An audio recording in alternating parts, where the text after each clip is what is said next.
Alors, le livre porte sur un ensemble très très hétérogène d'auteurs, surtout mâles malheureusement, et il y a quelques femmes, j'aurais bien voulu en avoir plus, mais c'est comme ça, dont je prétends pas du tout qu'ils fassent partie d'une même école, d'une même période, d'une même philosophie, d'une même idéologie ou quoi que ce soit. C'est vraiment des singularités qui ont très très peu à voir l'une avec l'autre, déjà du point de vue de la date. Il y en a qui écrivent vers 1710, comme Bordelon, il y en a d'autres qui écrivent vers 1810, donc un monde complètement différent, après la Révolution, etc. Donc ça serait assez artificiel de dire il y a la secte des altermodernes, comme il y avait la secte des économistes. Hein, les physiocrates, on les appelait la secte des économistes, et c'était une école. Donc là, il ne s'agit absolument pas de ça.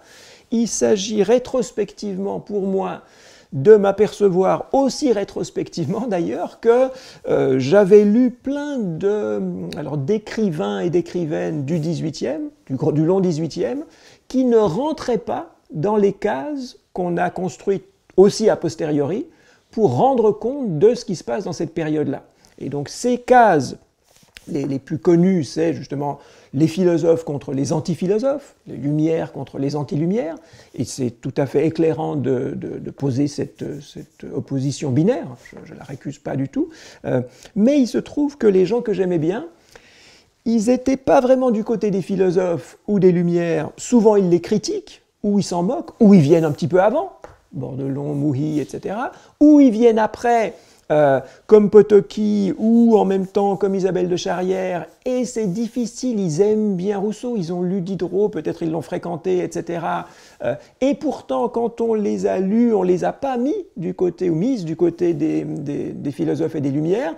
Donc, pour moi, la seule chose qu'ils ont en commun, c'est de tomber dans les trous des catégories habituelles. Donc on a des tiroirs, on sait bien mettre les gens dans les tiroirs, et ce que j'ai appelé altermodernité, c'est ailleurs que dans les tiroirs qui sont déjà bien à l'aise. Donc c'est pas du tout une catégorie conceptuelle, j'essaye d'en tirer du concept, mais c'est vraiment une construction, et je prétends pas du tout que ça correspondait ni à leur vision du monde, ni à leur réalité historique.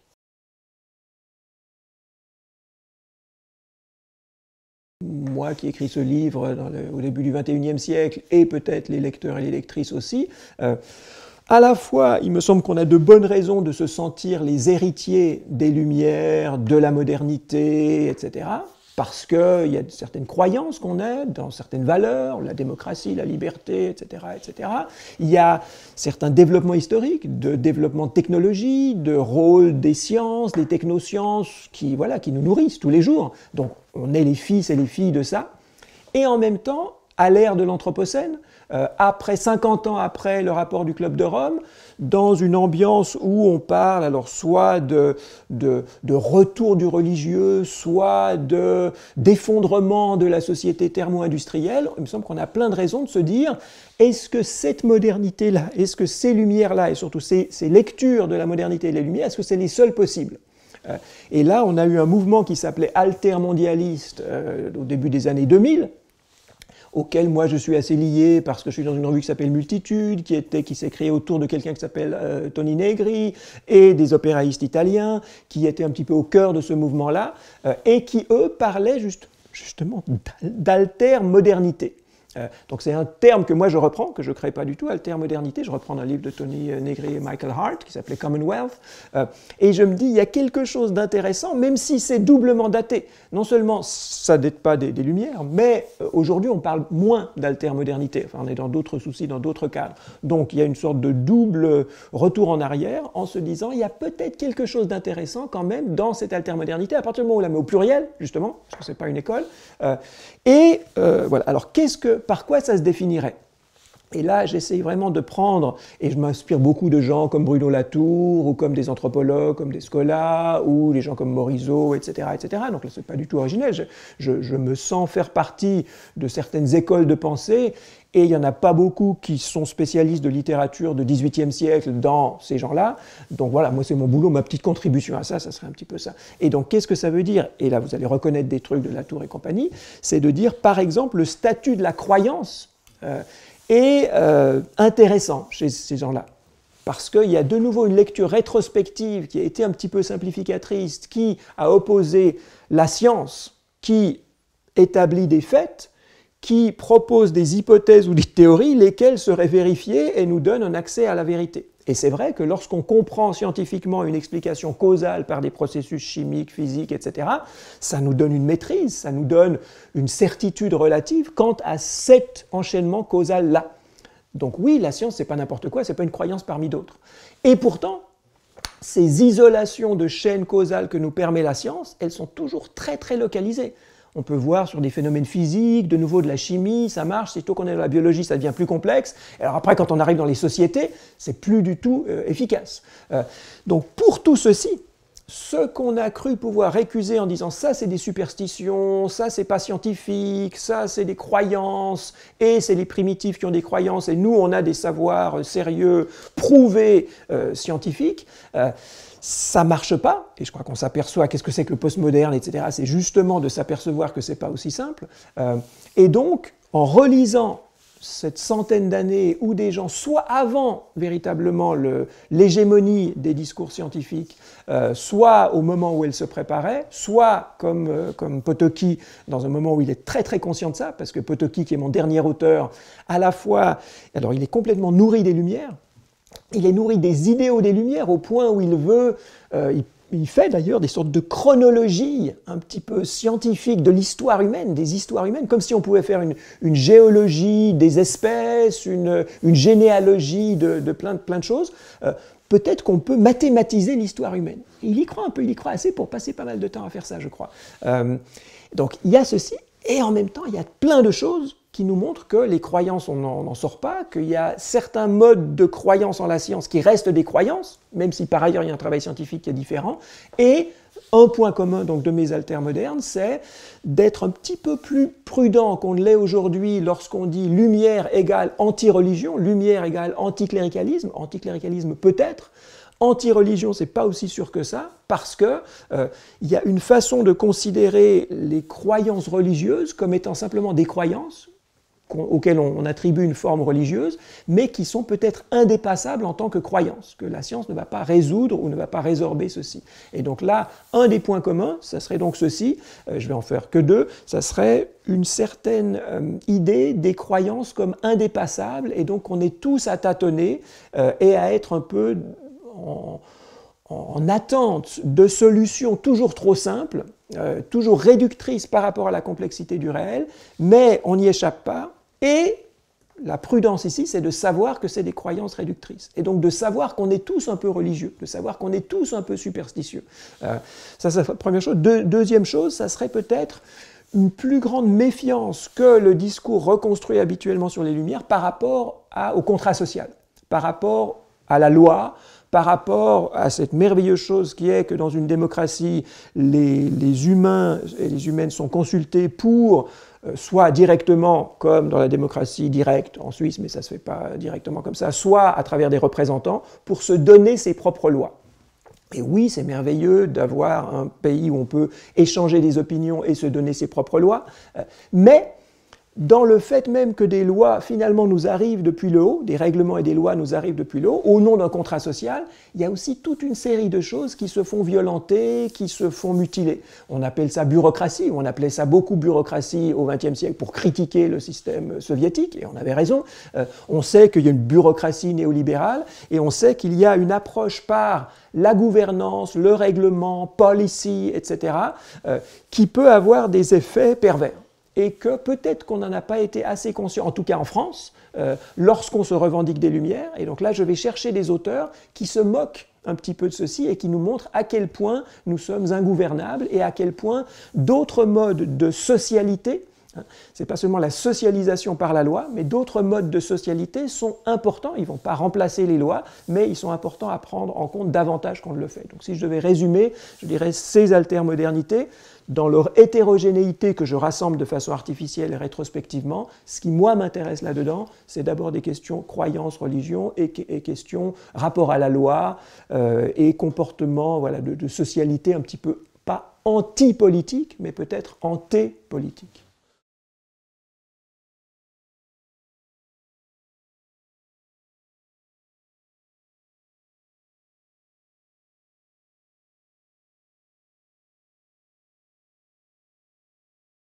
Ça a été pour moi, de nouveau, c'est une sorte de... Je me surprends moi-même en faisant des lectures, à savoir, récemment, je lis deux auteurs que moi j'aime beaucoup, qui viennent de se faire traduire en français pour The Undercommons, qui sont Fred Moten, qui est un poète africain-américain, et Stefano Harney, qui est quelqu'un philosophe, qui réfléchit au management, etc. Ils ont fait un livre qui s'appelle The Undercommons, qui vient de sortir en français, Les sous-communs, qui est vraiment très important, qui date de 2013. Ils en ont fait un autre qui s'appelle All Incomplete, et en gros, c'est ce qu'on peut associer à la Black Radical Tradition, dont je ne suis pas du tout un spécialiste, mais je découvre ça avec émerveillement. Un livre aussi antérieur, qui est une figure importante qui n'est pas très connue en France, me semble-t-il, qui s'appelle Cedric J. Robinson, qui a fait un livre sur le Black Marxism et un autre sur The Terms of Order, justement. Et donc là, on a une cinquantaine d'années de pensée que je redécouvre rétrospectivement et je relis ensuite Marivaux, qui n'est pas vraiment la Black Radical Tradition, qui n'est pas vraiment même Alter Lumière, parce que, voilà, on lit Marivaux comme homme de théâtre, etc., etc. Et pourtant, dans la vie de Marianne et dans ses journaux, qui ont été mis à l'agrégation, donc de nouveau, ce n'est pas du tout une découverte que je fais, il me semble qu'il y a justement cette socialité anté-légale. Moi j'appelle ça je reprends le terme de Marivaux qui parle d'amabilité, quelque chose comme une amabilité. C'est un petit peu ridicule parce que c'est un petit peu être gentil, c'est un petit peu du côté du care, voilà, il ne faut pas être méchant, c'est un petit peu Google qui dit ne soyez pas méchant, donc on a de bonnes raisons de se méfier des gens qui disent voilà, il faut être gentil, il faut être aimable et compagnie. Et pourtant, il y a une vérité, il me semble, fondamentale, que de nouveau on peut prendre de façon très revendicative à travers Moten et Harney, les sous-communs, ou qu'on peut prendre de façon beaucoup plus plaisante et un petit peu salonnière à travers Marivaux, mais qui me semble juste de nouveau de nous sensibiliser à d'autres modes de socialité, à mettre au pluriel, qui sont alors en partie peut-être antépolitiques, et que peut-être certaines formes de contrat social ou d'imposition depuis le haut peuvent menacer, mais qui sont aussi des produits de la vie en société. Donc là, il y a, dans le texte peut-être que moi j'ai écrit, il y a peut-être trop d'insistance, parce que pour moi, je tords des bâtons. Je ne dis pas la vérité, je ne dis jamais la vérité. J'essaye de tordre les bâtons dans l'autre sens, et parce qu'on est en France, où justement la loi, le règlement est très valorisé, donc moi je vais dans l'autre sens, et je fais comme si c'était une société anti-politique. Mais ce n'est pas du tout vrai. C'est forcément le résultat aussi de façons de se comporter face aux règlements qui sont aussi nécessaires.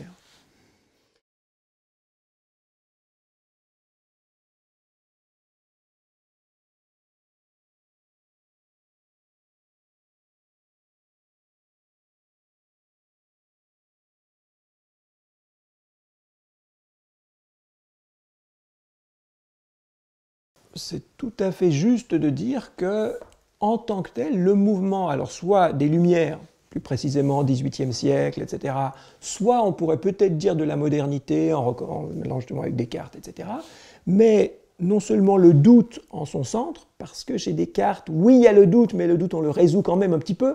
Voilà.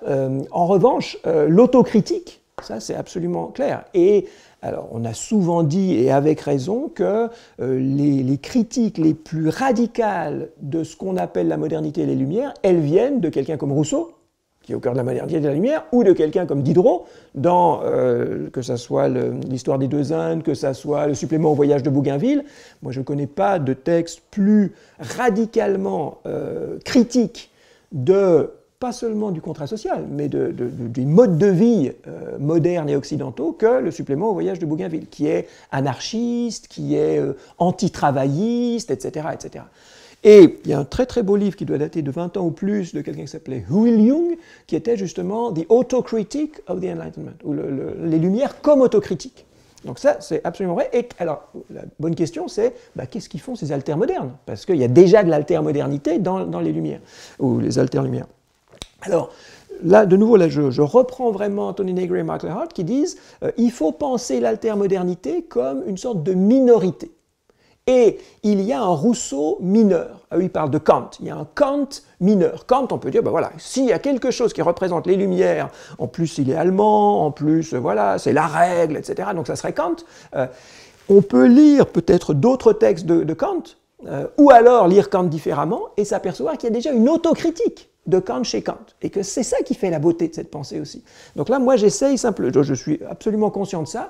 Pour être tout à fait honnête, les travaux que j'avais d'abord rassemblés pour mettre dans ce livre, il y avait du Diderot et il y avait du Rousseau, mais c'était le Rousseau très tardif, le Rousseau des dialogues, le Rousseau juge de Jean-Jacques, où on dit qu'il est paranoïaque, où il est dans le complotisme, le conspirationnisme, etc., etc. Et il y a clairement un Rousseau mineur qui est aussi altermoderne que tous ceux que j'ai listés, sauf qu'il y a déjà plein de gens qui travaillent sur Rousseau, et que voilà, j'ai publié les articles. Là, je me disais, c'est quand même plus intéressant de faire lire Mouhy, Grignon des bureaux, alors Tiphaine de la Roche, j'avais déjà fait un livre, là j'en parle marginalement ici, enfin voilà, des gens qu'on ne lit pas habituellement, en dehors, et je ne suis pas le seul ou le premier à le lire, en dehors de quelques cercles. Il y a des gens qui lisent ça, mais c'est des cercles érudits d'études, de gens qui étudient la littérature du XVIIe, XVIIIe siècle, et donc il y a des articles qui se créent dessus, etc., mais il me semble que c'est très dommage que ça n'ait pas de rayonnement plus large. Donc là, le livre, c'était un petit peu pour donner à ces études qui existent des ambitions peut-être de s'adresser à des problèmes plus généraux, et je suis simplement un passeur de ceci. C'est pourquoi, oui, les Lumières sont déjà autocritiques, oui, on pourrait faire le même travail avec la plupart des auteurs canoniques des Lumières. Là, l'intérêt, c'était aussi de déplacer le projecteur pour faire lire, et faire connaître, et j'espère faire désirer et peut-être faire lire des gens qui sont au dehors du canon pour des raisons à la fois, je crois, c'est parce qu'ils ne rentrent pas dans les cases qui ne sont pas dans le canon, et aussi, voilà, c'est parce qu'on ne peut pas tout lire et que le canon est toujours sélectif. Voilà.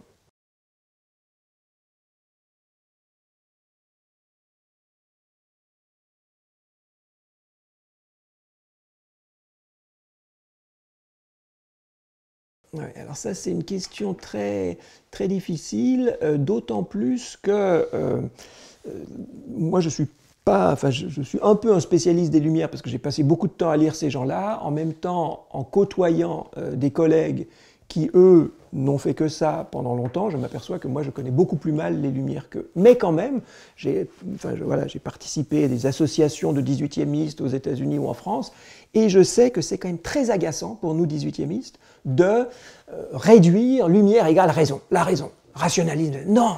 Enfin, Diderot parle autant du sentiment, des affects, etc., que de la raison, et arrêtez de nous gonfler en faisant une équation lumière égale raison.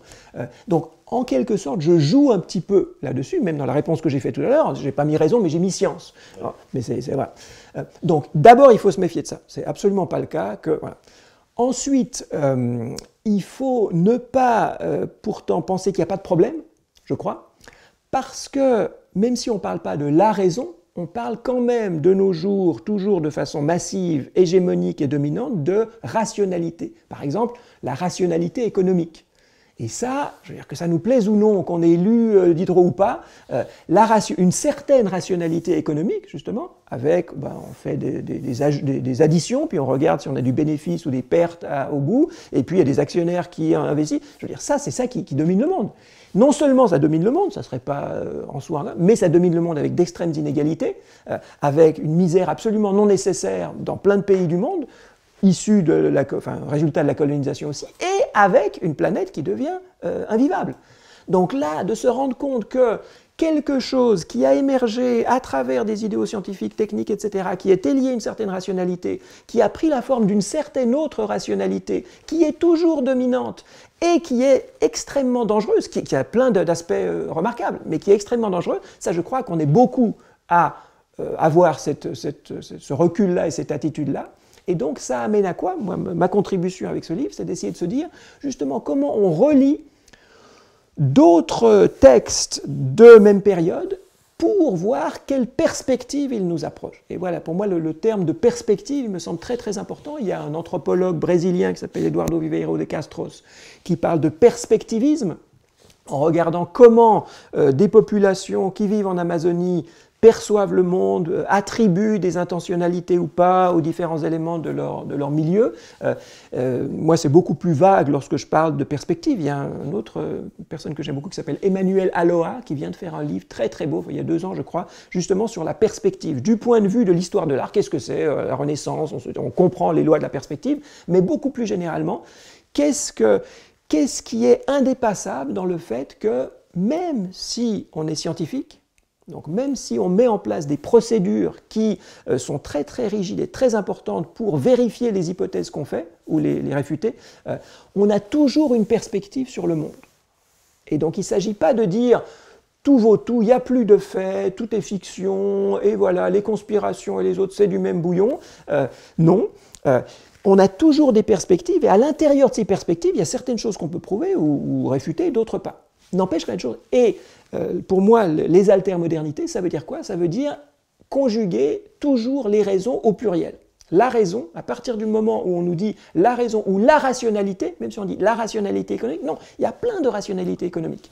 Et là, ces altermodernités, c'est justement pour multiplier d'autres perspectives qui sont tout aussi... Alors, des fois pas tout aussi rationnelles, parce que des fois elles ne se préoccupent pas de procédures, de démonstration, d'enquête, de documentation, etc. Et ça c'est très précieux, mais elles ont un point de vue qui est aussi un point de vie, qui décrit une perspective. Et que ça, on peut prendre plein d'exemples, les mêmes choses, les mêmes problèmes, on peut les voir scientifiquement de cette perspective-là et scientifiquement de cette perspective-là, et ça va produire des choses contradictoires. Et c'est ça, je crois, alors Hegel l'avait dit, donc en quelque sorte de nouveau, ça fait partie, cette autocritique des Lumières dont vous parliez, elle est au cœur de toute la machinerie hegelienne qui nous dit, c'est justement des contradictions qui font avancer les choses. Mais je crois que soit on est un petit peu naïvement hegelien en se disant, justement Hegel avec une sorte de prétention au savoir absolu, et nous qui sommes ses fils ou ses filles, on peut accéder à ça, et arbitrer tout ça, et ça je crois que c'est vraiment une illusion très très dangereuse. Pour le coup c'est une illusion religieuse qui a été accaparée par la modernité et je crois qui a produit de nouveau, on l'a vu dans les colonies, qui a produit des massacres, qui a produit des catastrophes et qui continue à le faire. Et lire ces petits Minoret du XVIIIe siècle, c'est une façon de se rappeler ça, de faire ce travail un petit peu de décolonisation de la pensée par une raison qui se voudrait hégémonique et qui pourrait dire aux autres de haut ce qui est superstition, ce qui est vrai, ce qui est faux, etc.